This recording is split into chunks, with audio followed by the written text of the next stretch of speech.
मैं doctor Anil Kumar Yadav, MBBS, MD. मैं एक मनोरोग विशेषज्ञ हूँ। मैं सलाहकार मनोचिकित्सक हूँ अपोलो हॉस्पिटल और ब्रेन एंड माइंड क्लिनिक पे। देखिए, आज वृद्धावस्था या जीरियाट्रिक पीपल या पर्सन्स जिनके एज बढ़ रहे हैं, वो काफ़ी संख्या में हमारे भारत में बुजुर्गों की संख्या होती जा रही है अगर हम पॉपुलेशन वाइज देखें। और बुजुर्गों में वृद्धावस्था में आने वाला एक बहुत कॉमन बीमारी बनता जा रहा है डिमेंशिया। डिमेंशिया मतलब याददाश्त की परेशानी। ये सिंपल याददाश्त की परेशानी, ये सिंपल भुलक्कड़पन या सठियाना जैसा नहीं होता है। ये एक्चुअल में मस्तिष्क में, सर्किट्स में, रसायनों में और कुछ नकारात्मक टॉक्सिन्स जो हमारे ब्रेन में धीरे धीरे जुड़ते रहते हैं, कम्युलेट होते रहते हैं, उनकी वजह से ये पैदा होता है। 60 ईयर्स के एबव पर्सन्स में मोस्टली देखने मिलता है। डिमेंशिया कई प्रकार का होता है। डिमेंशिया के अर्ली लक्षण आपको साधारण भूलने से लेके चीज़ों को रख के भूल जाना, नाम को भूल जाना, चेहरे को भूल जाना, या हम रास्ते को भूल जाते हैं, या हम जो सिंपल चीज़ें हैं जो हम यूज़ कर लेते थे, जैसे मान लीजिए टेलीफोन यूज़ कर लेते थे, मोबाइल यूज़ कर लेते थे, वो चीज़ें हम नहीं कर पा रहे हैं, या हमारे रीडिंग या राइटिंग में तकलीफ हो रही है। मतलब ओवरऑल ये कॉग्निटिव कंप्लेन है, कॉग्निटिव डिक्लाइन होती है। मस्तिष्क के अलग अलग जगहों में अलग अलग फंक्शन होते हैं और सारे के सारे एक दूसरे से नेटवर्क के वाया कनेक्टेड रहते हैं और वो कम्युनिकेट करते हैं अपने हार्मोन्स के।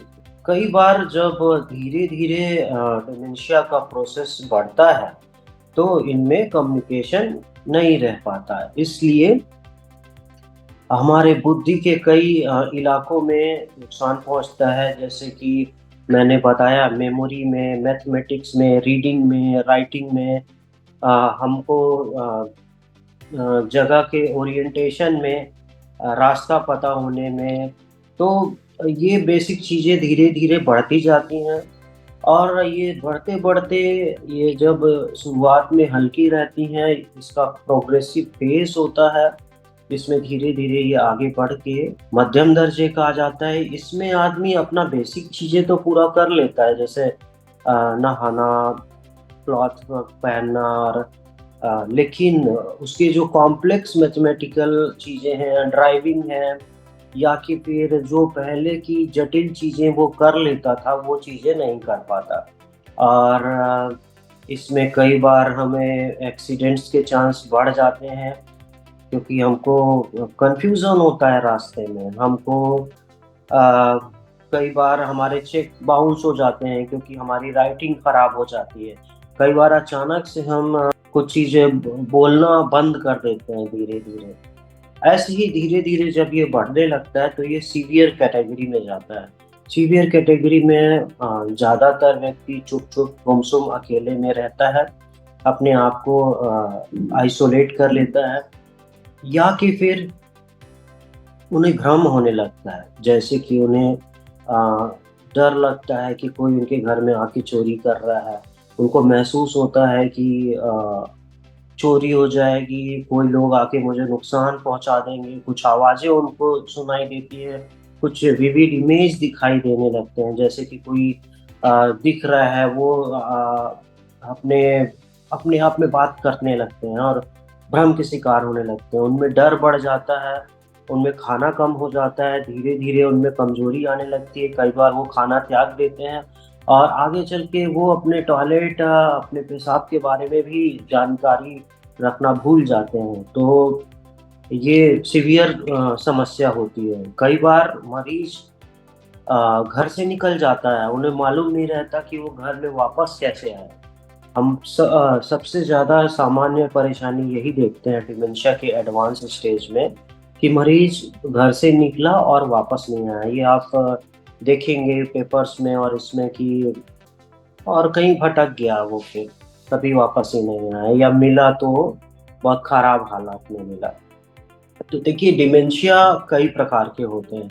सबसे मोस्ट कॉमन होता है अल्जाइमर्स डिमेंशिया, अल्जाइमर्स डिसीज। ये तकरीबन 90% केसेस में अल्जाइमर्स डिमेंशिया होता है। बाकी आपके 8% केसेस में वस्कुलर डिमेंशिया। पर अभी हम देख रहे हैं वस्कुलर डिमेंशिया मतलब धमनियों के पड़ने के कारण, धमनियों में संकुचन होने के कारण होते वाला डिमेंशिया। ये या कि फिर स्ट्रोक, कुछ ब्रेन में कुछ हिस्सों में खून ठीक ढंग से, ऑक्सीजन ठीक ढंग से, ग्लूकोज ठीक ढंग से नहीं पहुंच पाने के कारण वो हिस्सा जब नुकसानग्रस्त हो जाता है, ऐसे में जो हमारी बौद्धिक क्षमता में कमी आती है उसको हम वस्कुलर डिमेंशिया कहते हैं।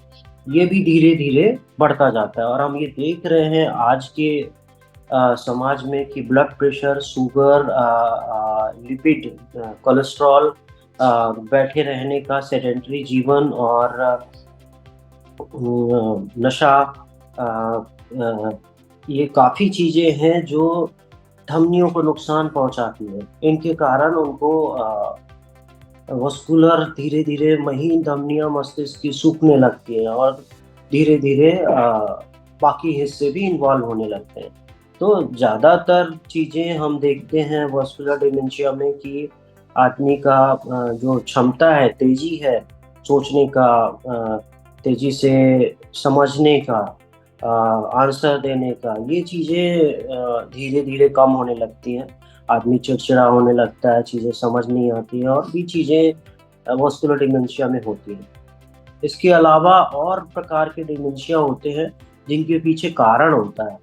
जैसे हम कारण पता करते हैं, जिसे हम डिमेंशिया प्रोटोकॉल करते हैं। अगर कोई मरीज, अगर कोई रिश्तेदार अपने पेरेंट्स में, अपने नियर एंड डियर में ऐसा देखता है कि वो अ, सामान्य से ज़्यादा भूल रहा है, या सामान्य से ज़्यादा वही वही चीज़ें रिपीट कर रहा है, या कि फिर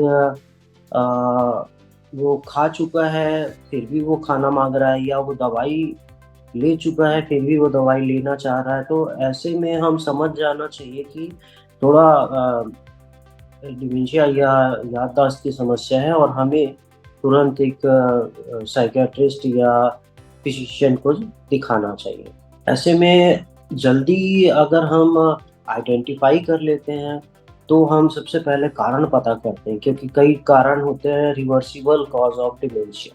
जैसे विटामिन बी 12 की डेफिशिएंसी हो गई, अल्कोहलिज्म हो गया आपका, कुछ टॉक्सिन्स हो गए हैं, कुछ हैवी मेटल्स हो गए हैं, और कुछ ऐसे इन्फेक्शन होते हैं जो हमारी याददाश्त को कम कर सकते हैं। तो हम उसके लिए ब्लड टेस्ट, कई बार हम एमआरआई भी कराते हैं। इससे हम डिमेंशिया का कारण पता करते हैं। डिमेंशिया का सीवियरिटी जानना बहुत ज़रूरी है, क्योंकि उसी प्रकार से होती है। तो डिमेंशिया की सीवियरिटी कई प्रकार से पता लगाते हैं, फिजिशियन अपने तरीके से करते हैं, लेकिन आप लोगों के लिए एक सिंपल सा टेक्निक है जिसमें हम कर सकता है। इसमें क्लॉक ड्राइंग टेस्ट होती है। अगर आप हम देखें कि हम सिंपल सा कुछ सवाल पूछें और उसका स्कोर देखें, जैसे कि आप सबसे पहले पूछिए कि आप कहाँ पे हैं, आप कितना समय हुआ है, आज कौन सा दिन है, आज क्या वार है। अगर ये बेसिक सवाल उनको आते हैं तो आप आगे बढ़िए और उनको ना 3 छोटे-छोटे याद रखने की चीज़ें बोल दीजिए।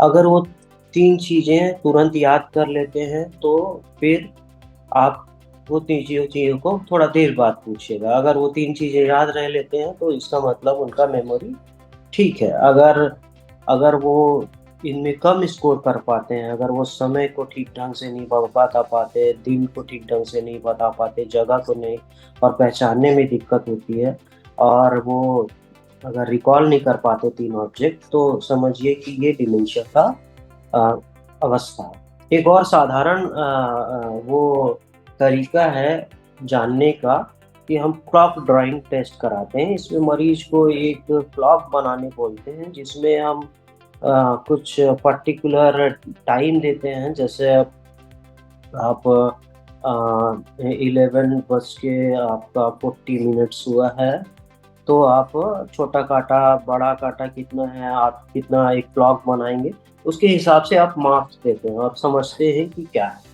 इस प्रकार से हम सीवियरिटी जान सकते हैं। इसका इलाज देखिए, अभी शुरुआती अवस्था में अगर कारण की वजह से है तो कारण का इलाज करने से चीज़ें सॉल्व हो जाती हैं जल्दी। पर अगर कारण नहीं है, अल्जाइमर्स है या कोई और कारण है जो जो रिवर्सिबल नहीं हो सकता है, तो उनके लिए हम कुछ प्रकार की मेडिसिन होती हैं जिन्हें हम स्टार्ट करते हैं। और कई बार कॉम्प्लिकेशन होता है पेशेंट्स लोग को, जैसे डिलीरियम होना, हेलुसिनेशन होना, डिल्यूजन होना, तब हम उनके लिए एसओएस में कुछ दवाइयाँ देते हैं। सबसे ज़्यादा परेशानी उनके केयर गिवर का होता है।